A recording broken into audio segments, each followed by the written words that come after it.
Hello everyone, Untitled, welcome to another mod overview, this time on RPGHUD. A mod that simply adds in a bunch of heads-up display elements that obviously sort of change the way it looks or are very useful for finding out certain information like your gear, how much health you have, sort of different look for your hotbar, how much armor points, and other bits and pieces as well. So I don't know if the Fabric and Forge versions are going to have slight differences, but I'm pretty sure they might be probably about as exact as possible, unless there's maybe something in the configs, but we'll see.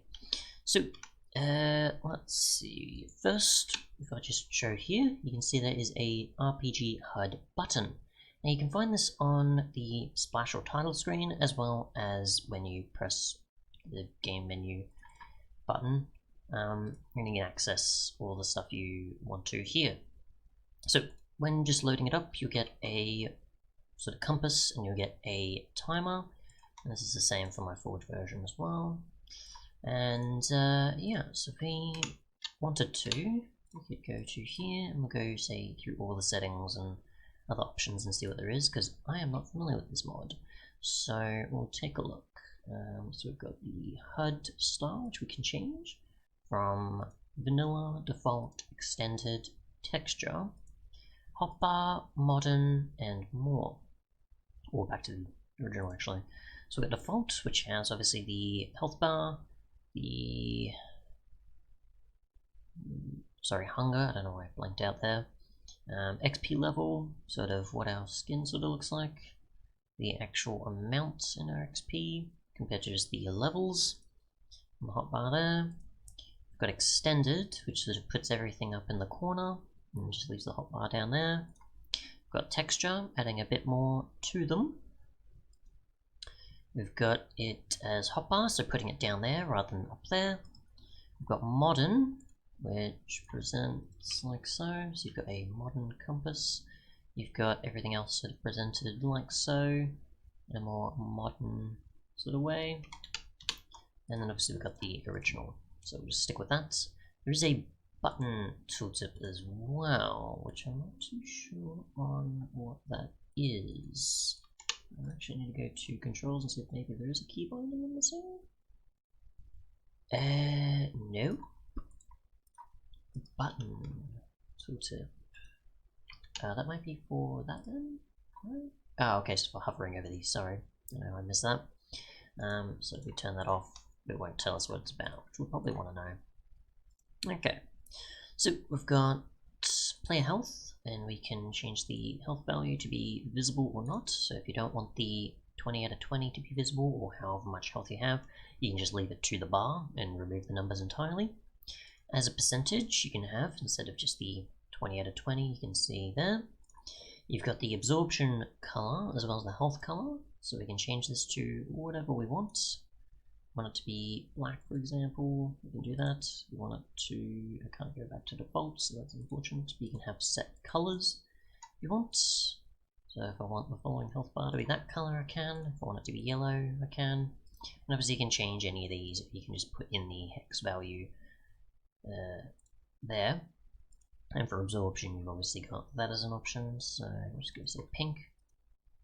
Nothing's displaying there because I don't have any absorption currently, so we'll get an apple that will give us that, and we'll see what the absorption is, which, there we go. So it takes up how much of the health bar, as you can see there.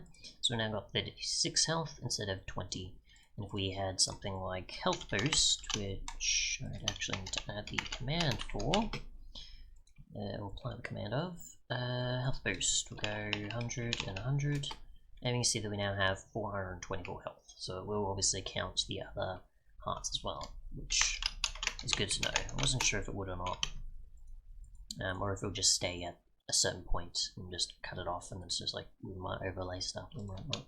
But yeah, so there's that for health and absorption. You've got poison color and wither color, so if we just go and say the defaults for these, because we already know how to change those.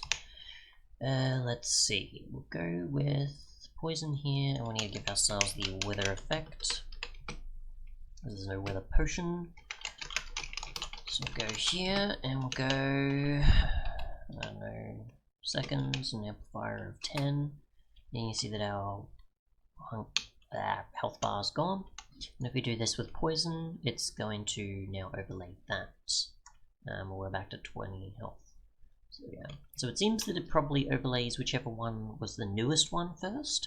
Because obviously I put Wither on first, then poison after, so it's going to display that. Now if I put absorption on, it might present that even. So the newest seems to be the one that sort of changes the bars and what's actually affecting you more.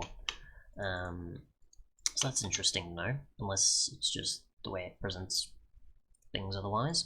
Otherwise you got the position, so you can change this if you want. So instead of just going to the other before with the general settings where it moves it from top to the hotbar there, you can put it wherever you want.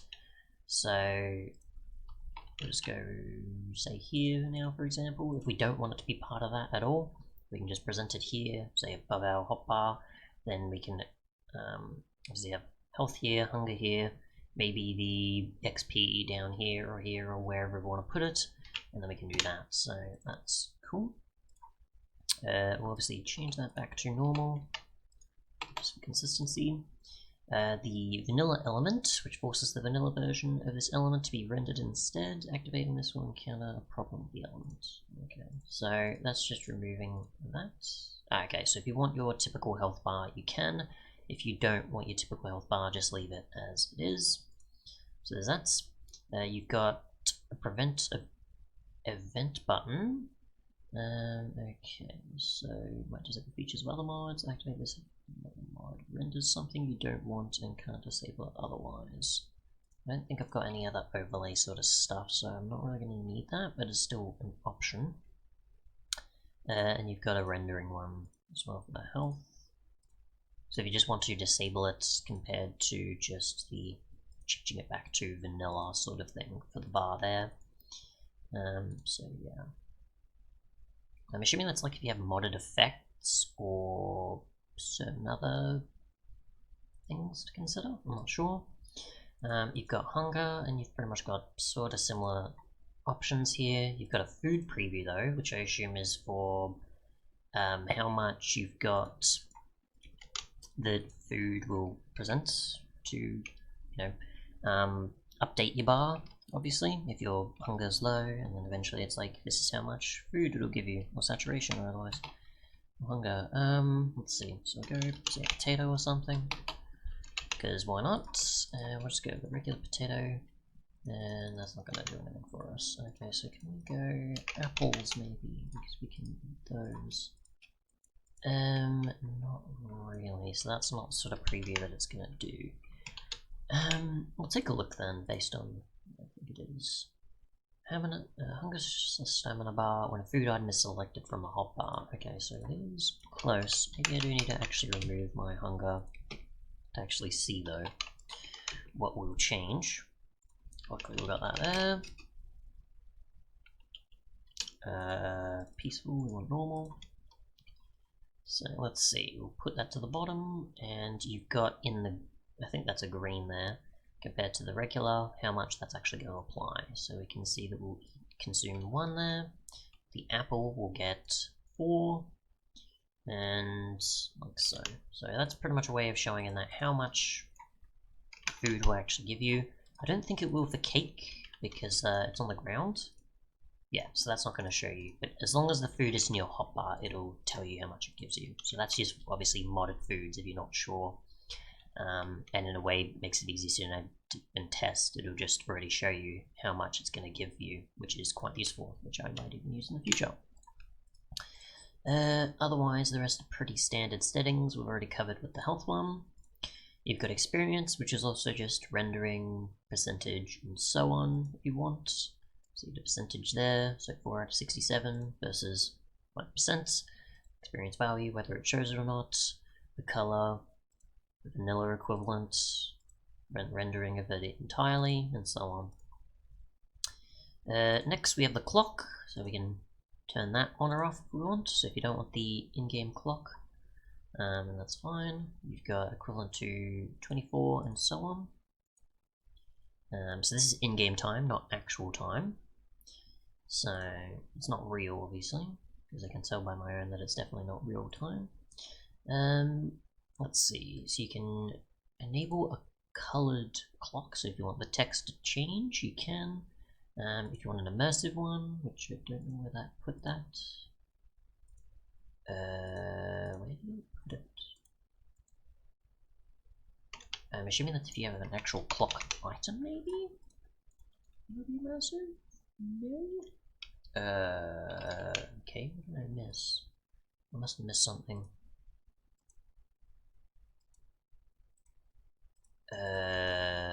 Only when... okay, so it is only when you have the clock item. That's what I wasn't sure. Alright, there we go. So there's that, and then there's obviously positioning of where you want it, 24 and 12 hours. You've got a widget for displaying the player's face or not, where the face position is, where the HUD position is, and so on. So if we just change this, we'll see it move over, and certain elements obviously aren't moved over along with it, so you'd have to change their positioning. And if we do this as well, you can see that it'll move just the face rather than the other HUD elements. As you can see there, whoops, that's not what I wanted. There we go. So that'll move the whole thing, that'll move the face. So there's that. Otherwise, you've got the entity inspect, which is I assume for looking at entities and displaying armor on armor stands possibly. So we get this. I don't have a way to team horse easily, so we can't really get that. Yeah, I'll see what happens if I can see the actual mount on a horse when it comes to armor, if they are, or just other mobs, I guess, if they're an armored mob. Compared to an armor stand. So we'll go netherite, and we'll just put these on an armor stand and see what happens. Besides, I guess, ourselves. Yes, thank you. Alright, I forget and I crash every time I hit a mob now, so that's unfortunate. I'll just do everything else on the Forge version, because there's certain things in the Fabric version I have to obviously avoid. So, yeah.